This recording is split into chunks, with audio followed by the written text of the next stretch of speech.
Kasus ayah membunuh anak maksud kami di Depok, Jawa Barat mengejutkan publik. Seorang ayah yang seharusnya menjadi pelindung keluarga justru berbalik menjadi monster bagi keluarganya sendiri. Lalu apa yang mendorong pelaku melakukan perbuatan sadisnya? Kita simak laporan khas redaksi berikut ini.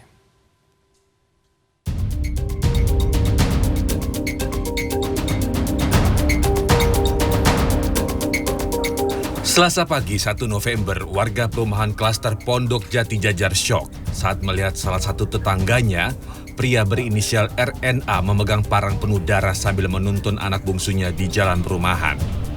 Saat itu pelaku menangis dan ditenangkan warga. Warga pun semakin syok setelah memeriksa rumah, menemukan anak korban tewas dan istrinya terluka parah akibat senjata tajam. Belakangan, RNA mengaku sebagai pelaku pembunuhan anaknya dan penganiayaan sang istri. Kapolres Metro Depok Kombes Imran Edwin Siregar yang ditemui pada 2 November mengungkapkan kronologi kejadian yang diawali dengan cekcok antara pelaku dengan sang istri. Cekcok dipicu oleh sang istri yang meminta cerai. Usai cekcok, pelaku pergi ke masjid dan sepulangnya melihat sang istri ingin pergi meninggalkan rumah bersama 2 anaknya. Kapolres Metro Depok Kombes Imran Edwin Siregar mengatakan pelaku dan istrinya terlibat cekcok dan sang istri meminta cerai.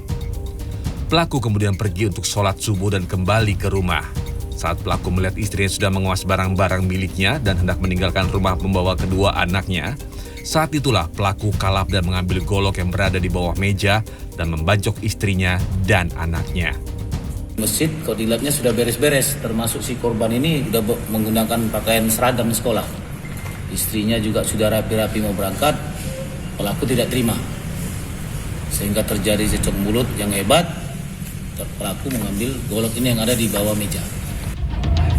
Sementara itu pelaku sendiri membenarkan pembantaian yang dilakukan karena dipicu emosi. Pelaku RNA juga mengaku saat kejadian dirinya sempat mengkonsumsi narkoba jenis sabu. Tapi lo udah lama habis pakai narkoba. Lo udah lama konsumsi, Bang? Apa jenis apa, Bang? Sana ditangkap. Jenis apa?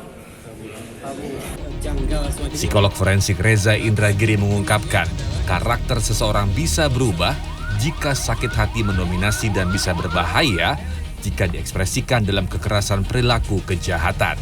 Selain sakit hati, perilaku manusia menjadi jahat juga bisa dipengaruhi oleh minuman keras atau narkoba, atau psikologis bawaan pelaku. Kalau sudah ada perilaku-perilaku yang terkesan janggal semacam itu, maka kemungkinannya adalah, ini sangat penting bagi otoritas kepolisian untuk mendalami, pertama, adakah pengaruh miras dan narkoba? Yang kedua, adakah kondisi psikologis tertentu yang diidap oleh si pelaku yang membuat perilakunya luar biasa keji, berbeda dari orang kebanyakan? Kekerasan dalam rumah tangga atau KDRT menjadi salah satu pemicu kasus kriminalitas penganiayaan hingga pembunuhan. Data Kementerian Perempuan dan Perlindungan Anak Kemen PPA mencatat, hingga Oktober 2022 kasus KDRT mencapai 20.808 kasus dengan korban mayoritas perempuan yakni 19.070 orang. Tim Liputan CNN Indonesia.